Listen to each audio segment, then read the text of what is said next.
وفي الآخرة عذاب شديد ومغفرة من الله ورضوان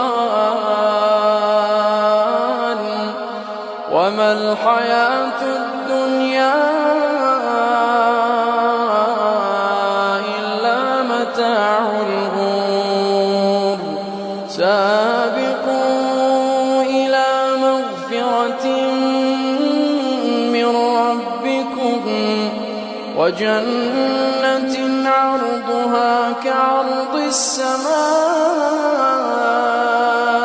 والأرض أعدت للذين آمنوا بالله ورسله ذلك فضل الله يؤتيه من يشاء